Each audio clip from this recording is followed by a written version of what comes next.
In this video, I'm going to walk through one of the features in Designcenter NX that allows users to create more freeform or organic shapes.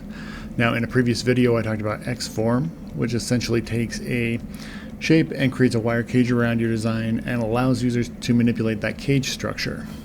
Now, I-form is a little less restrictive in how users can change the shape of their design. Think of I-form as a tool that allows you to turn your design into clay, allowing you to push and pull into the shape that you want. So this is great for applications that need to create more fluid or organic shapes like automotive or aerospace, and definitely consumer electronic enclosures or product packaging.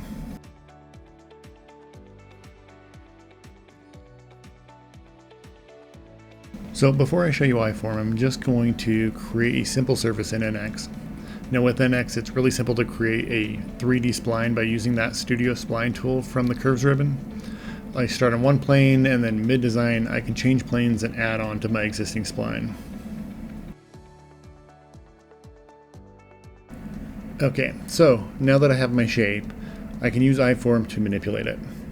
If I come up to the Surfaces tab here, you'll see I-form directly below that X-form icon.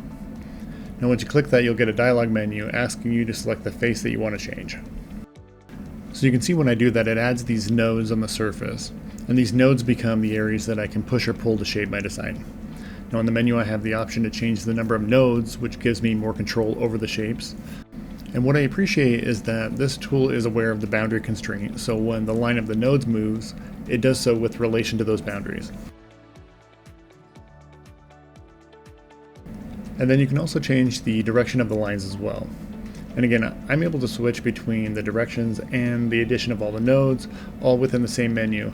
And it saves me a ton of time in rework and picks and clicks, especially if you're doing this every single day.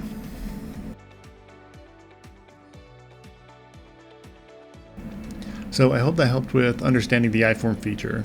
To talk about this or anything else in the Siemens portfolio, reach out to us at www.trueinsight.io. Thank you.